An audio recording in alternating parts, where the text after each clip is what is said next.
Who, What, Why Radio. I'm Jeff Schechtman. There are some people that are just ahead of their time. Sometimes they're in science or academia or economics, but sometimes they're in the media, and they see what we're all going to see long before it happens. Pioneering author, filmmaker, and media reform activist Danny Schechter was such a talent. He worked as a producer at ABC's 2020, where he won 2 Emmy Awards, and at CNN when it was newly launched. He was part of the media when it still made a difference, before it morphed into entertainment and ridicule.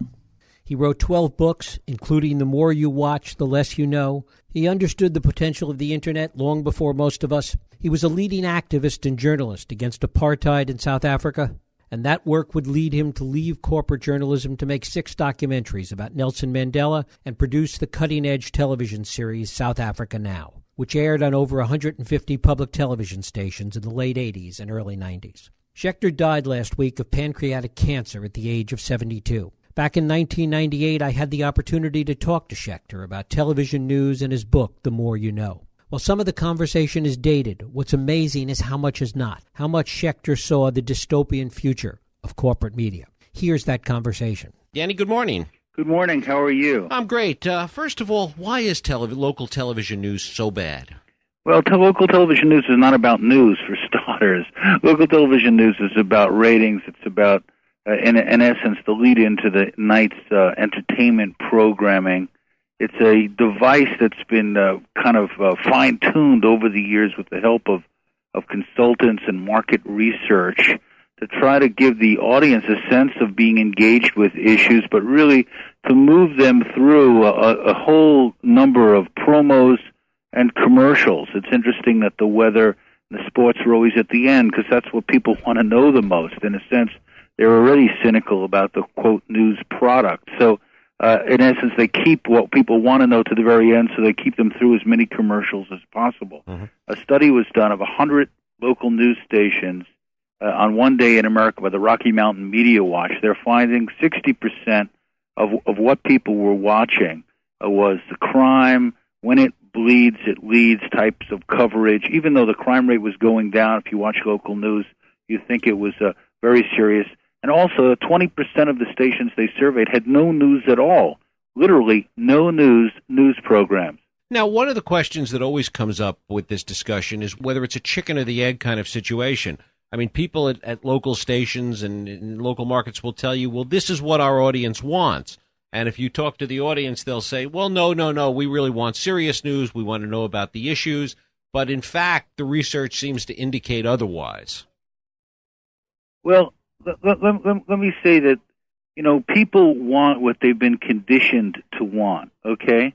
Advertising and the whole commercial environment of television not only reflects people's interests, but also helps shape people's interests. In that respect, there is a chicken and egg problem. If people have been conditioned to a junk food diet, that's the only kind of diet that they know. The same thing is true of junk news and junk TV. The problem here is that people will also respond to programs with a lot more depth and dimension. Look at 60 Minutes, 30 years into top 10, one of America's top shows, and it does so with the journalistic integrity and a whole range of stories, including stories from around the world. So all of that, seems to me to indicate that what people want is often not that clear. People will tell you in market research, yes, they would like to watch such and such a story when it's suggested to them, but then after the story airs, as many did at 2020 when I worked there, nobody particularly remembered it or singled it out for attention. Mm-hmm. So, we tend to manipulate people's preferences and desires to achieve a certain goal. In this case, higher ratings, which translates into more money for the people who own television stations. Now, how does network news fall into this category? There's an ongoing debate more and more lately about whether or not the networks are pandering too much to soft news and not concentrating as much on hard news, and there's some division between the networks about this. How do they fit into this? Well, it's a much more competitive environment now, and the whole culture, our whole cultural environment is saturated with entertainment values and certain kinds of spectacles and sensationalism which take hold. News producers feel like they can't afford not to be covering, let's say, the O.J. trial breathlessly every 10 seconds. on the air, or their competitor will get a leap. You have a situation where the New York Times is quoting the National Enquirer, in terms of certain stories, and a kind of Gresham's law takes hold, where the bad drives out the good, and there's been an acceptance, in a sense, of tabloid values. The mainstream's become a mudstream in many ways, and so what they're trying to do now is, by using targeted market research, give people a certain antiseptic product, what they call news you can use. So it goes like this, it's cold out now, so drink. Here's Dr. Bob, our a newscast doctor, who tells you drink a lot of water and take an aspirin, common sense solution. But there's no discussion of the healthcare system. There's no discussion of institutional problems in America.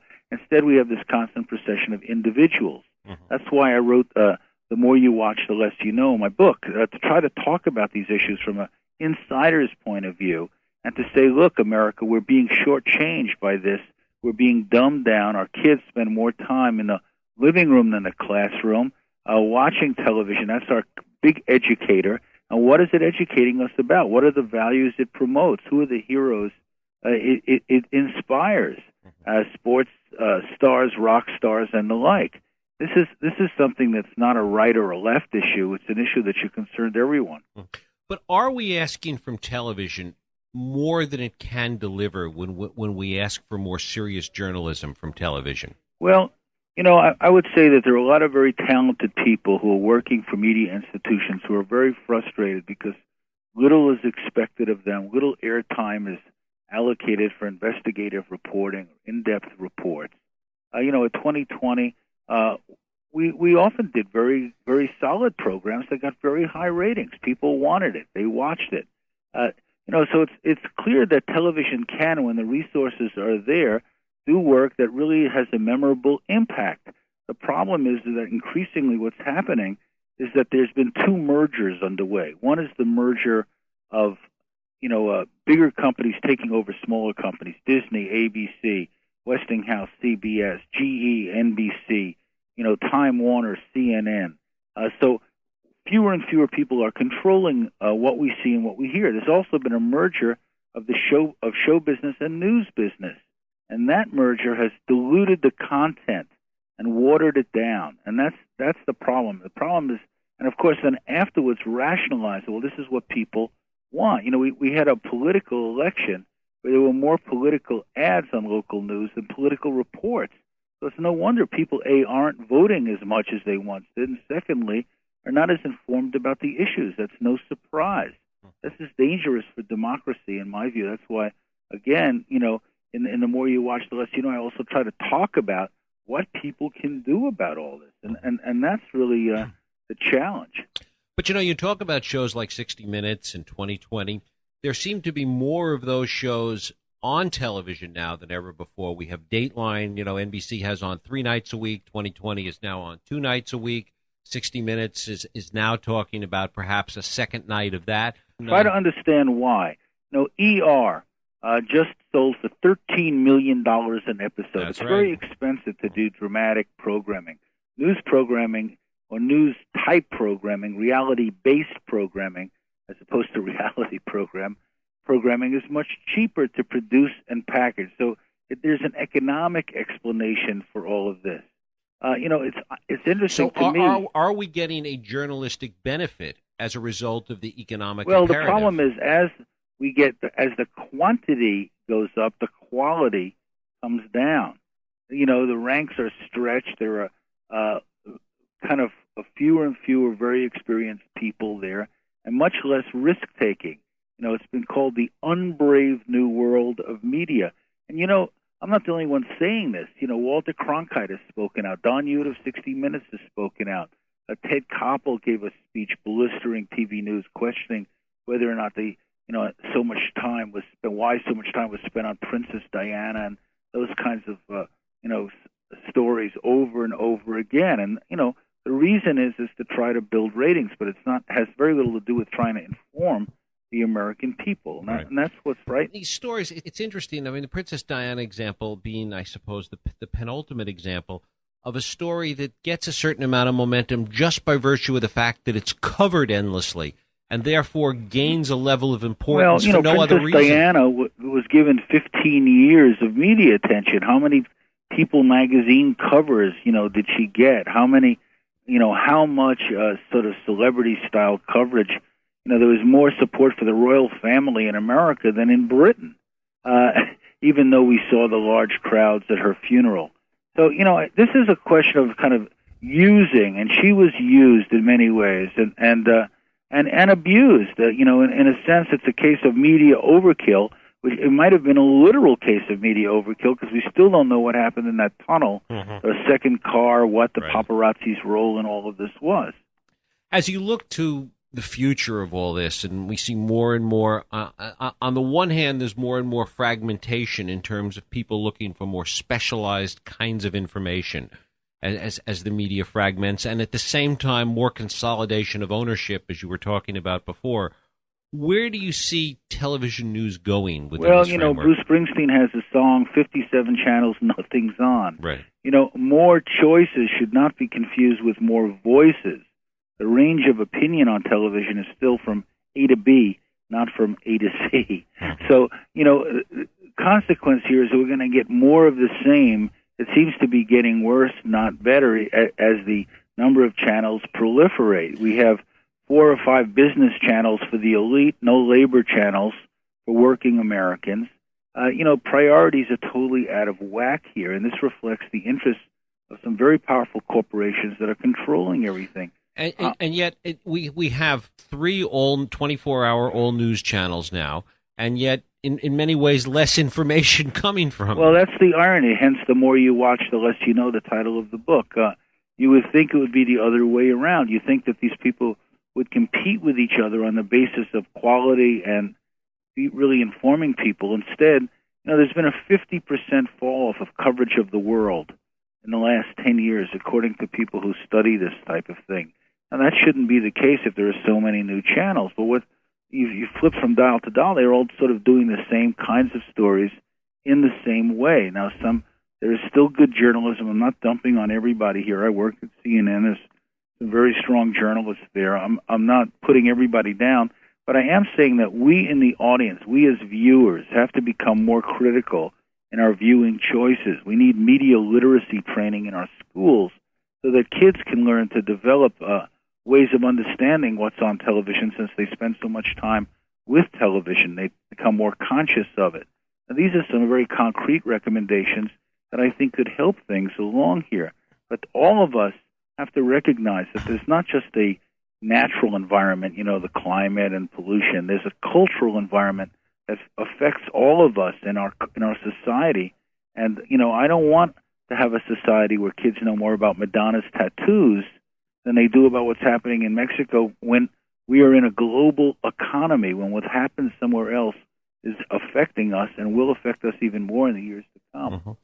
I'm talking with Danny Schechter. He's the author of a new book entitled The More You Watch, The Less You Know. We're talking about television journalism. You mentioned you worked at CNN, and it's interesting to look at the ups and downs of CNN over the years when there have been breaking stories, the Gulf War being the prime example.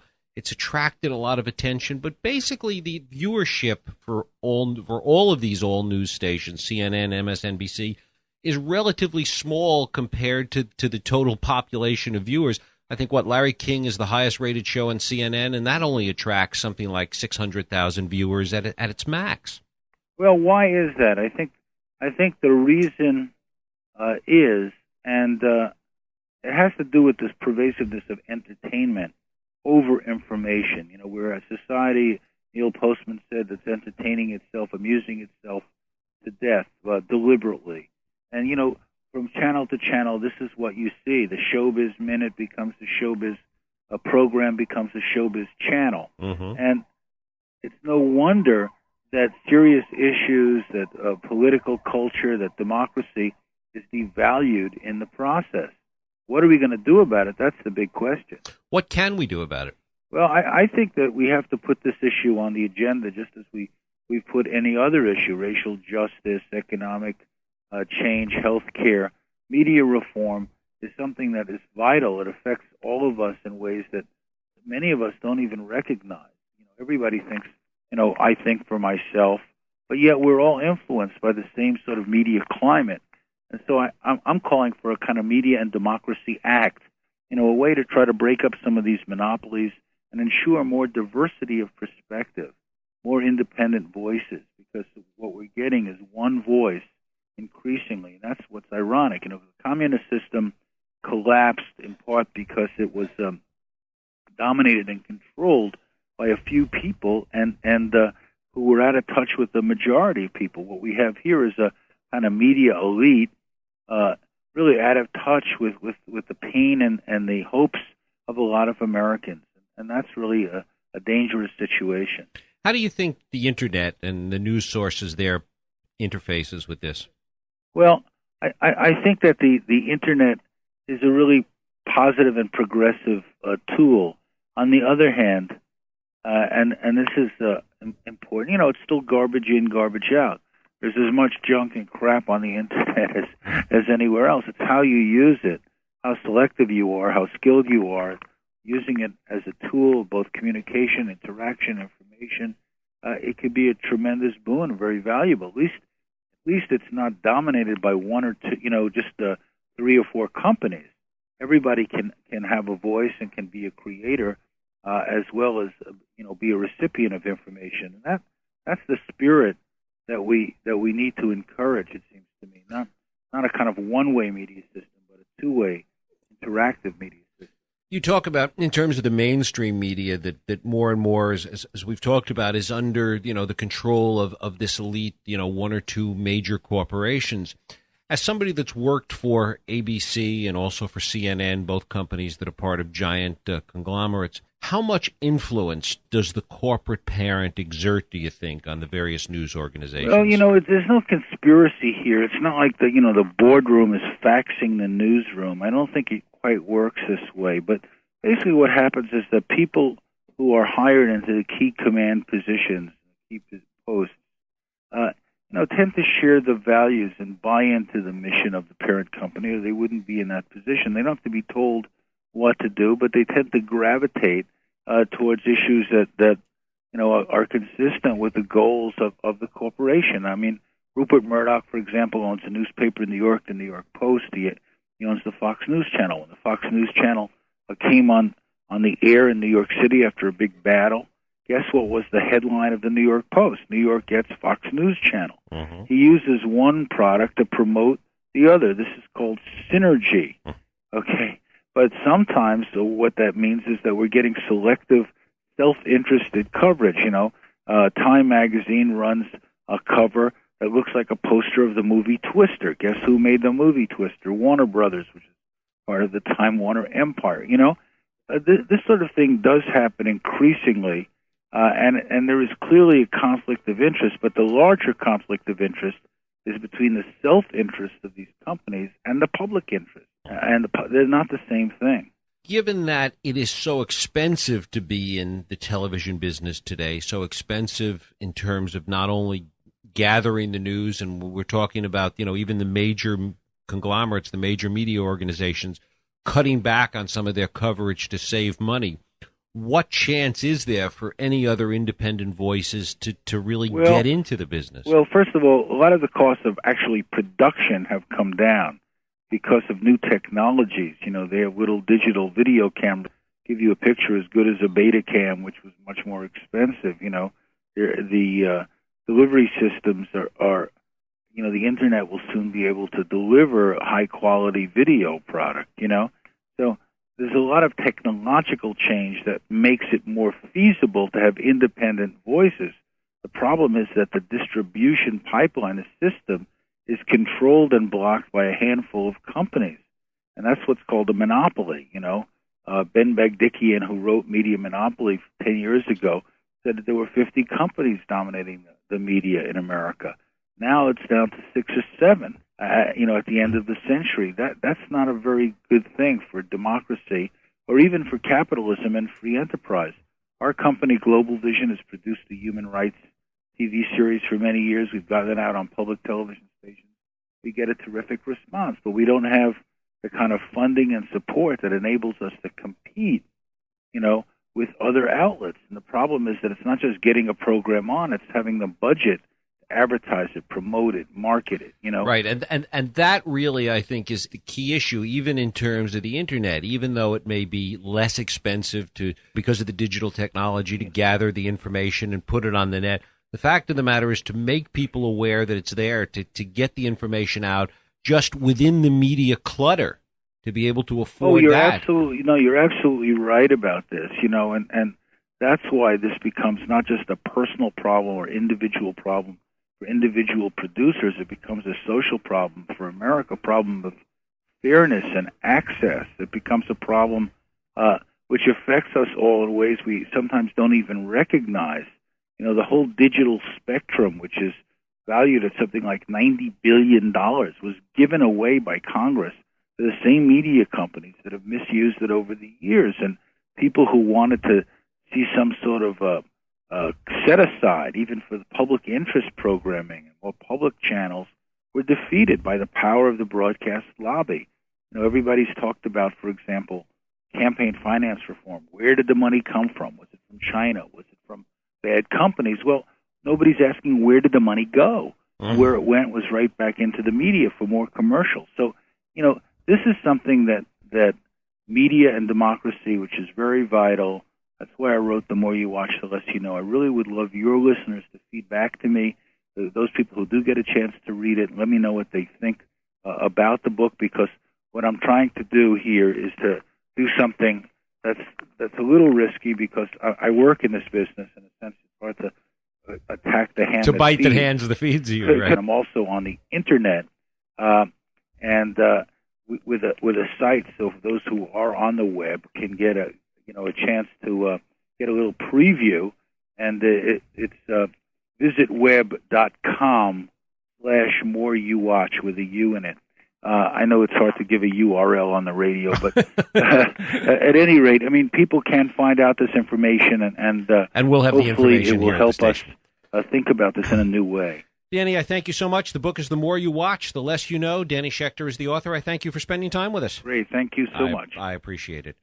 Thanks for listening on whowhatwhy.org radio. I'm Jeff Schechtman. If you like this podcast, please feel free to share it and help other people find it by rating and reviewing us on iTunes. You can also support this podcast and all the work we do at Who, What, Why by visiting us at whowhatwhy.org/donate.